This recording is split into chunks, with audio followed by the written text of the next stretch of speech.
Corona काल के बावजूद उपचुनाव में बम्पर वोटिंग हुई। 5 सीटों पर जहां 80% से ज्यादा मतदान हुआ तो वहीं अन्य जगह 70% से ज्यादा वोटिंग हुई। आगर में 80.54%, बदनावर में 81.26%, ब्यावरा में 80.1%, हाटपिपलिया में 80.84%, सुर्खी की बात करें 70.55% और सुबासरा में 79.97%, बामोरी में 77.51% वोटिंग हुई है। भांडेर में 71.59% वोटिंग दर्ज की गई है और इस तरीके से आप ये मानकर चले कि बहुत अच्छा ये परसेंट बताया जा रहा है वोटिंग का, क्योंकि कोरोना काल था उस वक्त और उसके मद्देनजर ये कहा जा रहा था, समझा जा रहा था सुबह के जो प्रतिशत सामने आए थे हो सकता है कि परसेंटेज कम होगा, लेकिन आखिरी वक्त तक में देखा गया है कि परसेंटेज काफी अच्छा रहा। तकरीबन 70% से ज्यादा सभी पोलिंग बूथों पर वोटिंग दर्ज की गई है।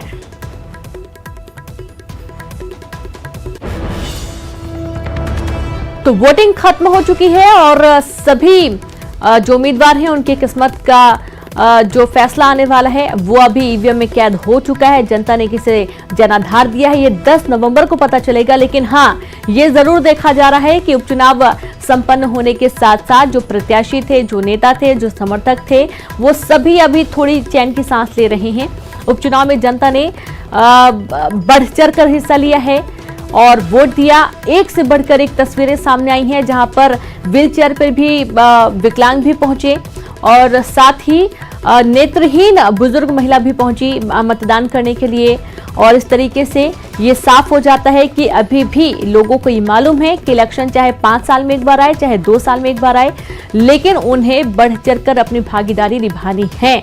जैसा कि कई लोगों के मन में रोष भी हालांकि देखा गया था कि हम जिसे चुन रहे हैं वो यदि वो नहीं खड़े रह पा रहे हैं अपनी जगह पे तो उसमें उनकी कोई गलती नहीं, लेकिन फिर भी वो मतदान करने आए हुए हैं क्योंकि वो अपना नेता खुद चुनना चाहते हैं। और इस तरीके की ढेर सारी तस्वीरें सामने आई हैं जहां पर लोग बढ़ चढ़ कर हिस्सा लेने पहुंचे थे। हालांकि सुबह के वक्त में ऐसा अंदाजा लगाया जा रहा था कि हो सकता है कोविड की वजह से वोटिंग परसेंटेज में थोड़ी कमी आए, इसको लेकर कई सारी चर्चाएं भी रही हैं। वहां पर जो मतदाता पहुंचे तो उनसे भी पूछा गया था, लेकिन अभी फिलहाल ये एक सुखद खबर है कि कोरोना काल के बीच में भी, तमाम इंतजामों के बीच में भी वोटिंग प्रतिशत बहुत अच्छा रहा है। और इंदौर से संवाददाता अरुण त्रिवेदी जुड़ गए हैं। अरुण, पहले ऐसा अंदाजा था कि शायद हो सकता है कोविड की वजह से वोटिंग परसेंटेज कम हो, लेकिन ऐसा बिल्कुल नहीं है। प्रत्येक बूथ की बात की जाए 70% से ज्यादा ही वोटिंग दर्ज की गई है। अरुण, बिल्कुल, देखिए अगर मालवा निमाड़ की बात करें तो 1-2% वोट का अंतर आया है 2018 के चुनाव में। अब के चुनाव में सांवेर में ही पिछली बार 80.43% मतदान हुआ था, इस बार 78.01% मतदान हुआ।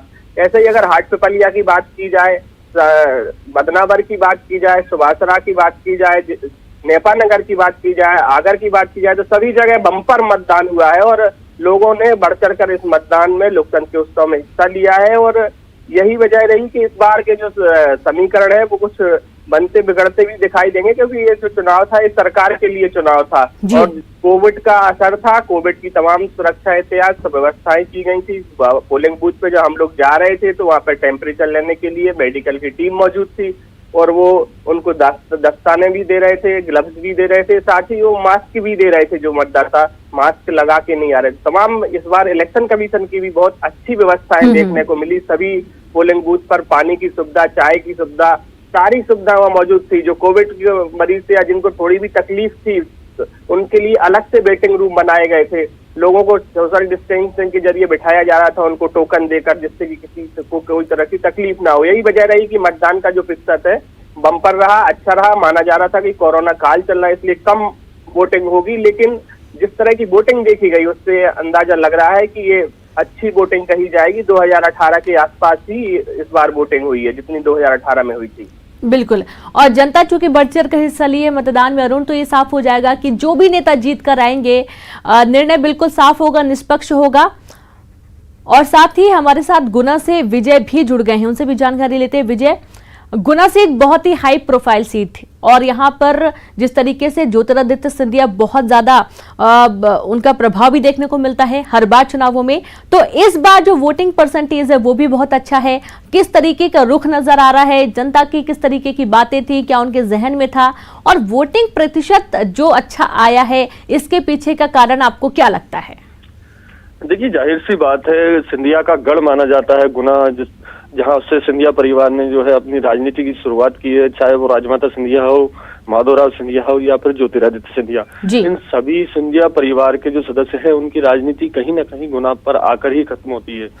और यही कारण है कि जब सिंधिया कांग्रेस से बीजेपी में गए तो कहीं ना कहीं जनता को लगा था कि कुछ नया हमारे लिए जो है जनप्रतिनिधि और सिंधिया परिवार करेगा। इसीलिए इस बार जो वोटिंग का परसेंटेज है वो कहीं ना कहीं पहले की अपेक्षा करीबन 2% बढ़ा है जी। लेकिन मूलभूत सुविधाओं की बात अगर की जाए बमोरी विधानसभा में, तो आज भी वहां का सबसे बड़ा मुद्दा एक ही था जिसको लेकर जनता काफी परेशान दिखी। शिक्षा का स्तर आज भी वहां पर 0 है। लोग आज भी रोजगार के लिए पलायन राजस्थान की ओर करते हैं, कोटा, जयपुर, जोधपुर या फिर इंदौर, भोपाल। तो कहीं ना कहीं ये जो मुद्दे हावी रहे और शिवराज और सिंधिया की जोड़ी इन मुद्दों पर ही चुनाव लड़ी है और जनता को यह आश्वासन दिलाने का प्रयास किया गया है कि आने वाले समय में इन चीजों की पूर्ति करके हम आपका क्षेत्र का विकास करेंगे। अब देखने वाली बात ये होगी कि जनता का रुख किस ओर रहा है और क्या सिंधिया और शिवराज की जोड़ी, जो शिव ज्योति एक्सप्रेस के नाम से जो है इस चुनाव में एक कैंपेन चलाया गया सिंधिया और शिवराज के द्वारा, वो कितना जनता पर प्रभाव डाल पाता है, ये सबसे बड़ी बात। और बमोरी विधानसभा सीट पर व्यवस्थाओं की भी बात करें, इलेक्शन कमीशन चूंकि हर बूथ पर प्रत्येक नजर बनी हुई थी शुरू से लेकर अंत तक, ताकि कोई भी उंगली नहीं उठा पाए किसी भी तरीके से जांच को लेकर। विजय, आपसे जानना चाहेंगे कि इंतजाम कैसे थे, जो लोग वहां पर पहुंच रहे थे उनके लिए कैसे इंतजाम किए गए थे ताकि वोटिंग में अवरोध ना हो? देखिए, प्रशासन की अगर बात करें तो अच्छी खासी जो है 17 कंपनियां जो है सुरक्षा व्यवस्था में लगाई गई थी।